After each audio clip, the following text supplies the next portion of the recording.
तो दोस्तों, जिस बात का इंतजार पिछले साल 5 मार्च से ही पूरे देश को था, वो जासूस सैटेलाइट GSAT-1, जिसे code name earth observation satellite EOS-3 दिया गया था, वो देश के बाहुबली रॉकेट GSLV-F10 से धरती से रवाना तो हुआ, लेकिन करोड़ों भारतीयों को बड़ा झटका लगा है। मिशन फेल हो गया। लेकिन इस मिशन में एक बड़ी साजिश भी दिखाई पड़ रही है। वैसे साजिश की बू तो 5 मार्च 2020 को ही आनी शुरू हो गई थी, जिसके बाद से इस सैटेलाइट की लॉन्चिंग लगातार पेंडिंग ही चल रही थी और चीन भारत की जमीन पर कब्जा करता रहा। मतलब पहली बार 5 मई 2020 को जब पता चला कि चीन भारत में घुस आया है, उससे ठीक 2 महीने पहले ये सैटेलाइट अगर अंतरिक्ष में पहुंच जाता तो फिर चीन को आंखें फाड़ फाड़ कर भारत देख लेता। लेकिन ऐसा नहीं हुआ। फिर भारत ने इसकी लॉन्चिंग डेट इसी साल 28 मार्च को तय की, लेकिन वो लॉन्चिंग भी नहीं हुई। फिर 16 अप्रैल को डेट तय की गई, लेकिन तब भी लॉन्चिंग नहीं हुई। और 12 अगस्त को लॉन्चिंग तो हुई, लेकिन क्रायोजेनिक इंजन ही स्टार्ट नहीं हुआ। वो इंजन जिसे फिट करने से पहले भी इसरो वैज्ञानिक बार बार हर एंगल से सैकड़ों बार चेक करते हैं, लेकिन बताया गया किसी रॉकेट ने सैटेलाइट के साथ अंतरिक्ष में खो गया। वो GSLV रॉकेट जिसके अब तक लगातार 14 मिशन सफल हो चुके हों, जिस पर भारत को पूरा कमांड स्थापित हो, जिससे भारत ने चंद्रयान जैसा बड़ा मिशन लॉन्च किया हो, उसका भी क्रायोजेनिक इंजन फेल हो जाना कहीं ना कहीं बड़ी साजिश की ओर भी इशारा कर रहा है। लिहाजा दोस्तों, आपको भी इस साजिश वाले एंगल की बात बताते हैं, लेकिन उससे पहले आपको बताते हैं कि आखिर सैटेलाइट के साथ हुआ क्या है। तो दोस्तों, ये सैटेलाइट मिशन पूरा होने से केवल 10 सेकंड पहले ही अंतरिक्ष में कहीं खो गया है। मिशन कंट्रोल सेंटर को रॉकेट के तीसरे स्टेज में लगे क्रायोजेनिक इंजन से 18.29 मिनट पर सिग्नल और आंकड़े मिलने बंद हो गए, जिसके बाद मिशन कंट्रोल सेंटर में वैज्ञानिकों के चेहरों पर तनाव की लकीरें दिखने लगी। इसके बाद इसरो प्रमुख ने कहा कि क्रायोजेनिक इंजन में तकनीकी खामी पता चली है, जिसकी वजह से यह मिशन पूरी तरह से सफल नहीं हो पाया और हमारा वो सैटेलाइट अनंत ब्रह्मांड में खो गया। अब बात आती है असली साजिश वाले एंगल की, तो वो आपको बताते हैं। दोस्तों, आपको मालूम ही है कि भारत और चीन के बीच तनाव चल रहा है। 1 साल बीतने के बाद भी सैनिक लद्दाख में भारी तादाद में जमा है, लेकिन इस तनाव को टाला जा सकता था। इसरो ने इसकी तैयारी भी कर ली थी। पिछले साल 5 मार्च को GSAT-1 सैटेलाइट लॉन्चिंग के लिए तैयार हो चुका था। धरती के जियोसिंक्रोनस ऑर्बिट में रहकर हाई रेजोल्यूशन इमेजेस, सर्विलांस के बेहद विश्वसनीय डेटा और ऐसी नजर दे सकता था कि इससे धरती पर चल रही किसी गाड़ी के नंबर प्लेट तक पढ़ी जा सकती थी। और तो और इस सैटेलाइट के कैमरे सड़क पर गिरे किसी सिक्के तक को पहचानने की कुवत रखते थे। तो सोचिए कि क्या ऐसे सैटेलाइट की नजर से चीन या पाकिस्तान की घुसपैठ बची रह सकती थी। लेकिन ना तो GSAT-1 पिछले साल लॉन्च हो सका और ना अब सफल लॉन्चिंग हो पाई। भारत को हुए ये कोलेटरल डैमेज अपने पीछे कई अनसुलझे सवाल छोड़ गया। क्या GSAT-1 के क्रायोजेनिक इंजन में दिक्कत के पीछे कोई साजिश है? क्योंकि इस लॉन्चिंग से पहले 14 बार इसरो इसी रॉकेट से 14 बार सफल उड़ान भर चुका था, तो इस बार की चूक कहीं जानबूझकर किसी के इशारे से तो नहीं छोड़ दी गई। ठीक वैसे ही जैसे हमारे अंतरिक्ष और परमाणु वैज्ञानिक चुन चुन कर मारे जाते रहे हैं, आज तक उनका पता नहीं चल पाया है। आखिर GSAT-1 ही इकलौता ऐसा सैटेलाइट क्यों रहा जिसकी लॉन्चिंग इतनी बार रोकी गई? क्या हमारा GSAT-1 लॉन्च किसी इंटरनेशनल साजिश का शिकार हो गया है? दोस्तों, आज के दौर में GSAT-1 की लॉन्चिंग को पहले बार बार रोकना और फिर इसके क्रायोजेनिक इंजन में दिक्कत के चलते पूरा का पूरा रॉकेट ही अंतरिक्ष में लापता हो जाना कहीं ना कहीं बड़ी साजिश की ओर इशारा तो करता है। खैर, ये जांच इसरो और मोदी सरकार को करवानी है, लेकिन दिन रात मेहनत करने वाले वैज्ञानिकों से लेकर करोड़ों भारतीयों को इस सैटेलाइट का मलाल जरूर है। क्योंकि अगर ये सैटेलाइट होता तो लद्दाख से लेकर अरुणाचल प्रदेश तक चीन हमसे धोखा नहीं दे पाता। और अगर ये सब हमें पहले से पता चल पाया होता तो चीन की औकात नहीं थी कि वो भारत को आंख दिखा पाता। हम पहले से ही चीन को मुंह तोड़ जवाब देने की स्थिति में होते, लेकिन हमारा GSAT-1 इंटरनेशनल साजिश का शिकार हो गया। अब सवाल ये उठता है कि किस देश ने साजिश रची है या सचमुच GSAT-1 तकनीकी खामी का शिकार हो गया। तो इन सवालों का जवाब दरअसल पिछले साल 5 मार्च को ही हमें मिल गया था। दरअसल तब भारतीय वैज्ञानिक GSAT-1 की लॉन्चिंग के लिए तैयार थे।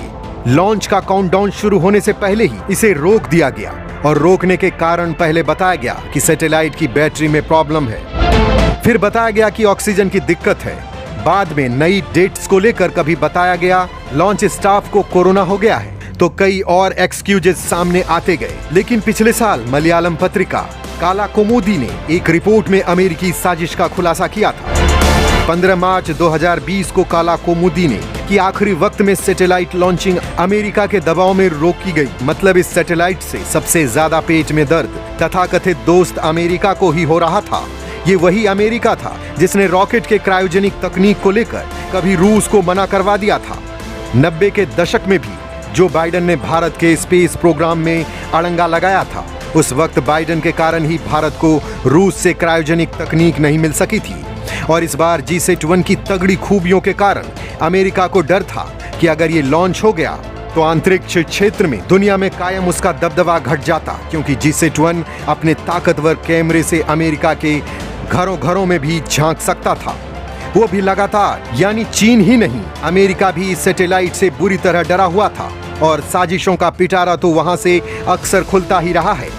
अब आप सोच रहे होंगे कि आखिर इस सैटेलाइट में ऐसा क्या था, तो दोस्तों असली कहानी यहीं से शुरू होती है। दरअसल ये सैटेलाइट 1 से 50 मीटर से 1.5 किलोमीटर के रेजोल्यूशन में फोटो ले सकता था। साथ ही इसमें इमेजिंग कैमरे की एक विस्तृत श्रृंखला थी।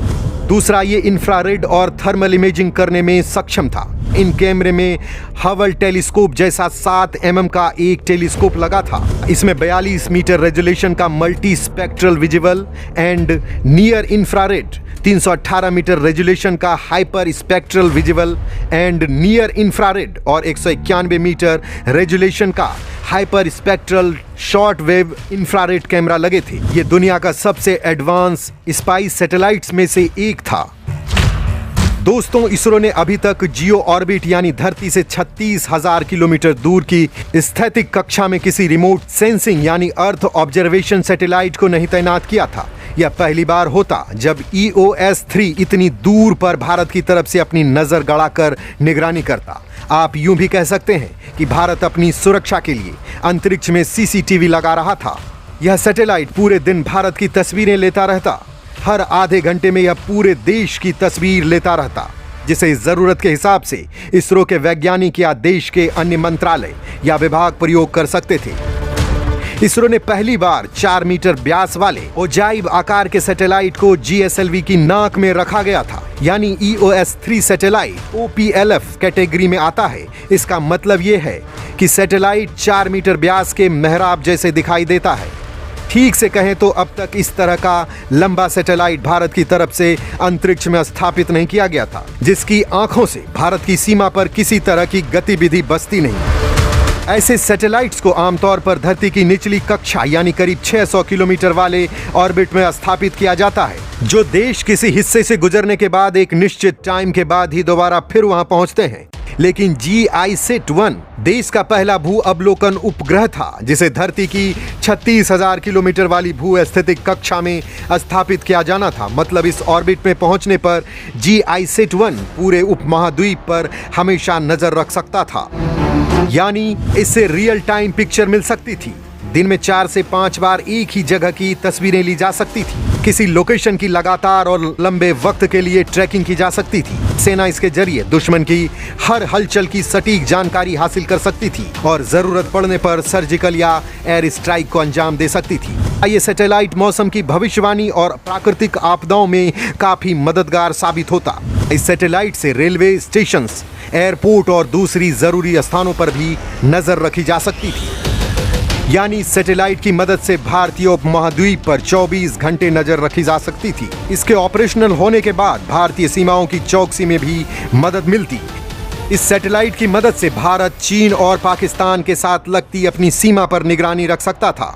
इसी बात को लेकर कुछ वक्त पहले भारतीय एक्सपर्ट कह रहे थे कि अमेरिका को लग रहा है कि अगर सैटेलाइट लॉन्च हो जाता है तो दुनिया भर के देश जो भी जासूसी सैटेलाइट बनाना चाहेंगे वो सेंसर और कैमरा भारत से ही खरीद लेंगे। इससे अमेरिकी कंपनियों को नुकसान होगा। अमेरिका ने अपने हितों के चक्कर में भारत की सरहदों की सुरक्षा से खिलवाड़ कर दिया। भारत की परमाणु तकनीक और अंतरिक्ष तकनीक का अमेरिका शुरू से विरोधी रहा है, लेकिन इसरो वैज्ञानिकों ने अपनी मेहनत और काबिलियत के दम पर वो करके दिखा दिया जो नासा भी नहीं कर पाया था। भारत ने 5 जनवरी 2014 को GSLV D5 को घरेलू क्रायोजेनिक इंजन की मदद से छोड़ा था और इसरो ने DRDO के मदद से वो तकनीक डेवलप कर ली जिसकी मदद से बने कैमरे दुनिया की जासूसी कर सकते थे। हालांकि GSAT-1 के असफल होने के बाद भी भारत रुकने वाला नहीं है। साल 1979 से लेकर अब तक भारत ने 37 ऑब्जर्वेशन सैटेलाइट्स छोड़े। इनमें से 2 लॉन्च के समय ही फेल हो गए थे, लेकिन अब बहुत जल्द इसरो दूसरा जियो इमेजरी सैटेलाइट EOS-2 लॉन्च करेगा जो देश की सुरक्षा के लिए खास तरह के उपकरणों से लैस होगा, जिसमें थर्मल इमेजिंग कैमरा लगा होता है जो रात के अंधेरे में गर्मी के अनुपात से आकृतियों का पता लगाकर ये जानकारी हासिल की जा सकेगी कि दिखने वाली आकृति जानवर है या इंसान। इससे देश की सीमाएं ज्यादा सुरक्षित होंगी, साथ ही देश की आंतरिक सुरक्षा के लिए भी फायदेमंद होगा। इसरो द्वारा पहले भेजे गए कार्टोसेट और रिसेट सीरीज के सैटेलाइट्स ने सर्जिकल स्ट्राइक, बालाकोट अटैक और चीन के साथ पिछले साल हुए विवाद के समय सीमा पर भरपूर नजर रखी थी, जिससे दुश्मन देशों की हालत खराब हो रही थी। हमारे दुश्मन इस बात से घबराते हैं कि उनकी हरकतों पर भारत अंतरिक्ष से नजर रख रहा है। हालांकि इस मामले में GSAT-1 सबका बाप साबित होता, लेकिन इसमें देश को नाकामी ही हाथ लगी है।